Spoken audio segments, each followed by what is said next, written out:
تمہیں وہ بھی یاد ہوگا کہ ایک دفعہ چادر بھی نہیں تھی تو ایک انصاری عورت سے کپڑے ادھار مانگ کے جا کے نماز پڑھائی تھی. تجھے یاد ہے حفصہ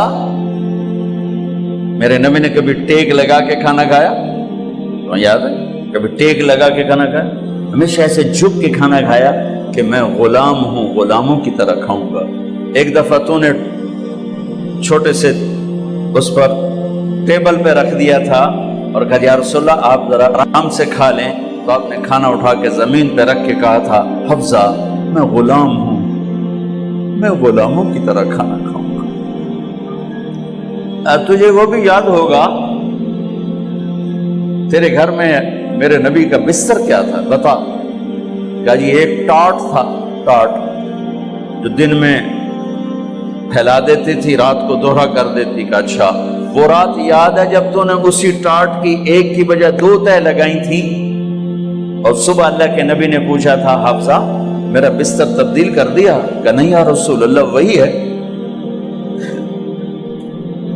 میں نے ایک کی 2 تہ لگا دی تاکہ آپ کے لیے تھوڑا نرم ہو جائے.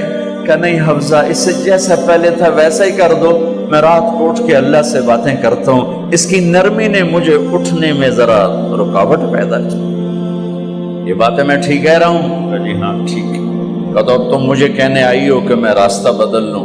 حفصہ جنہوں نے تمہیں بھیجا ہے، عائشہ جنہوں نے تمہیں بھیجا ہے انہیں بتاؤ 3 دوست تھے، 3 مسافر تھے، ایک ان کی ڈگر تھی، اس پر ایک چلا اور چلتے چلتے چلتے اپنی منزل پہ پہنچا اللہ کے محبوب. پھر دوسرا چلا اور اسی ڈگر پہ چلا اور چلتے چلتے اپنی منزل پر پہنچا ابو بکر صدیق. اب تیسرا چل رہا ہے، اگر انہی کی راہ پہ چلے گا تو ان تک پہنچے گا، ادھر ادھر ہو گیا بھول بھٹک جائے گا.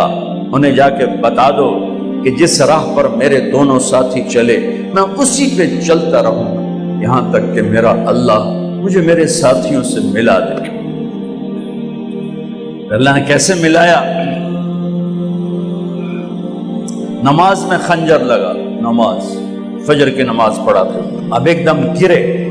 وہ چھپا ہوا تھا ابو لولو مجوسی، اس نے 7 وار کیے خنجر کے پیٹ میں، تو اب گرے. تو پہلی صف والوں کو تو پتہ تھا پیچھے نہیں، تو عبد الرحمن بن عوف لپک کے آگے مصلی پہ کھڑے ہو کے نماز شروع کر دی اور چند آدمی اس کو پکڑنے کے لیے بھاگے. پھر اس نے آگے جا کے اپنے آپ کو خنجر مار کے اس نے خودکشی کر لی. اٹھا کر مکان پر لے گئے، دودھ پلایا گیا تو وہ آنتوں سے باہر نکل گیا. کہنے لگے موت کا پیغام آ گیا ہے. تو اپنے بیٹے کو بلایا کہ بیٹا جا کر اماں جان عائشہ سے کہو کہ عمر امیر المومنین نہ کہنا، اب میں امیر المومنین نہیں ہوں، کہنا کہ عمر بن خطاب اپنے دونوں ساتھیوں کے ساتھ قبر کی جگہ چاہتا، اگر مجھے اجازت مل جائے تو مجھے وہاں دفن کرنا، اگر اجازت نہ ملے تو مجھے عام قبرستان میں دفن کر دیں. عبداللہ بن عمر تشریف لے گئے تو اماں عائشہ بیٹھی رو رہی تھی. کہ اماں جان میرا باپ عمر بن خطاب اجازت چاہتا ہے قبر کی اپنے دونوں ساتھیوں کے ساتھ. تو حضرت عائشہ رضی اللہ تعالیٰ عنہا رونے لگی، پہلے بھی رو رہی تھی. کہا عبداللہ یہ جگہ تو میں نے اپنے لیے رکھی ہوئی تھی کہ میں اپنے خامند اور باپ کے ساتھ میں بھی ایک کونے میں سو جاؤں گی، لیکن اگر عمر کی خواہش ہے تو اس جگہ کا عمر مجھ سے زیادہ حقدار.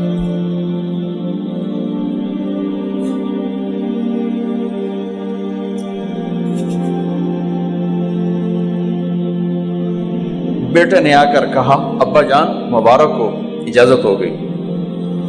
کہا بیٹا ہو گئی، لیکن جب میری میت اٹھاؤ تو دروازے پر جا کر رکھنا اور ایک دفعہ دوبارہ پوچھنا، ہو سکتا ہے میرے شرم میں اجازت دی ہو اور میرے مرنے کے بعد انکار فرما دیں، تو ایک دفعہ دوبارہ پوچھنا، اس وقت بھی اجازت ملے تو پھر لے جانا ورنہ واپس لے جانا. حضرت علی اور حضرت حسن تشریف لائے جس دن انتقال ہو رہا ہے.